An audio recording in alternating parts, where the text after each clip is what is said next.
Hi! Welcome to my channel Kitchen More. In this video, tuturuan ko kayo kung paano gumawa ng letter of intent or application letter for Teacher 1 applicant sa Deped. Pagkatapos ng maikling tutorial, ipapakita ko po sa inyo ang mga samples ng letter of intent at kung gusto niyo naman ng soft copy, just don't forget to like, share, and subscribe to my channel. Then, direct message me on my Facebook page, Kitchen More. So, the Department of Education released the Deped Order number 30 series of 2019 o the Department of Education Manual of Style or kilala sa tawag na DMOS last October 18, 2019. Dito nakapaloob ang guidelines na dapat sundin sa pagsulat ng letter. At sa video na ito may dalawang letter style na tatalakayin natin. Una ay ang block style. Sa style na ito, lahat ng component ng letter mula sa date hanggang sa closing ay naka-align sa left margin. At ngayon, pag-usapan naman natin ang header ng letter. So, ang seal ng Department of Education ay 0.76 inch. Yung Republic of the Philippines ay nakasulat sa Old English Text MT font style na 12-point size siya and then in bold letters. Then, yung Department of Education is Old English Text MT pa rin pero 18-point size siya and then in bold letters. Yung name ng regional office is written in Tahoma font style, 10-point size siya in bold letters.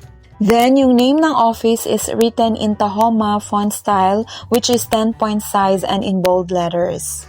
Dito naman tayo sa spaces between components. Makikita natin dyan ang spaces ng in-between components ng ating letter.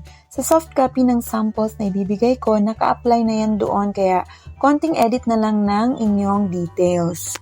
Ito naman yung sa complementary close. Again, edit nyo na lang din po yung mga details at sundin lang yung number of spaces. Then, here is the second style which is a semi-block style. Yung spacing between components and paragraphs ay same lang din sa block style. Only that, ang dates, paragraphs, and complementary close are indented usually half an inch. Dito nga pala sa complementary close, yung space nito from the last paragraph is 2 spaces unlike doon sa block style na 1 space only. So, yun lang yung mga differences and given the arrows and labels, I think madali nyo na ito masusundan. So, here are the samples of letter of intent for secondary and elementary teacher 1 applicants. Again, if you want a copy, please don't forget to like, share, and subscribe to my channel. Then direct message me on my Facebook page, Kitchen More.